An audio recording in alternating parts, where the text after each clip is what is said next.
প্রথমে দুই গাড়িকে ধাক্কা, এরপর পালাতে গিয়ে এক্সপ্রেসওয়ে রেলিংয়ে ধাক্কা লেগে উড়ে যায় বাসের ছাদ। ধরা পড়ার ভয়ে বাস ভর্তি যাত্রী নিয়ে বেপরোয়া গতিতে ছুটতে থাকে চালক। এভাবে 1-2 কিলোমিটার নয়, ছাদ ছাড়া বাসে আতঙ্কিত যাত্রীসহ পাড়ি দেন 5 কিলোমিটার।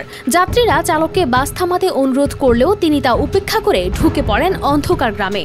আতঙ্কে চলন্ত বাস থেকে লাফিয়ে নামতে গিয়ে আহত হন কয়েক যাত্রী। বৃহস্পতিবার রাতে ঢাকা মাওয়া এক্সপ্রেসওয়ে শ্রীনগর এলাকায় ঘটেছে এই অবিশ্বাস্য ঘটনা। বাসটির নাম বরিশাল এক্সপ্রেসওয়ে। যাত্রীরা জানান, বাসটি প্রথম ধাক্কা দেয় একটি মাইক্রোবাস ও একটি কভার্ড ভ্যানকে। এরপরই চালক পিছনে পুলিশ ও সেনাবাহিনীর গাড়ি দেখতে পেয়ে আরও ভীত হয়ে পড়েন। সমসপুর এলাকায় রেলিংয়ে ধাক্কা খেয়ে বাসটির ছাদ উড়ে যায়, তবু থামেননি চালক।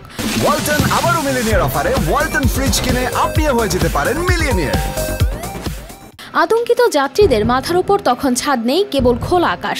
সেই অবস্থাতেই চালক 5 কিলোমিটার বাস চালিয়ে নিয়ে যান অন্ধকার সড়কে। পদ্মা সেতু না পেরিয়ে ঢুকে পড়েন পাশের গ্রামের রাস্তা ধরে কুমারভোগ এলাকায়। সেই সময় অনেক যাত্রী বাধ্য হয়ে চলন্ত বাস থেকে লাফিয়ে নামার চেষ্টা করেন বলে জানা যায়। তবে ছাদ উড়ে গেলেও বড় কোনো দুর্ঘটনা ঘটেনি বলে জানান Srinagar fire service. Kamarkhola railway ব্রিজের উপরের থেকে একটি বাসের ছাদ ভেঙে পড়েছে। সেই ছাদটি ভেঙে পড়তে সমস্পুর যাত্রী সারির কাছে এসে ছাদটি ভেঙে পড়ে যান্ত্রিক ত্রুটির কারণে, এবং সেই বাসটি ওজন স্টেশন মাওয়া ওজন স্টেশনের কাছে হাইওয়ে পুলিশ আটক করে। তবে এই ঘটনায় ছাদটাই শুধু ভেঙে পড়েছে, এরকম খুব বড় ধরনের কোনো কেউ আহত বা নিহত হয় নাই। বাসটিকে বর্তমানে পদ্মা সেতু উত্তর থানায় রাখা হয়েছে। চালককে ধরার অভিযান চালানোর পাশাপাশি আইনগত ব্যবস্থা প্রক্রিয়াধীন রয়েছে বলে জানায় পুলিশ। News desk, RTV।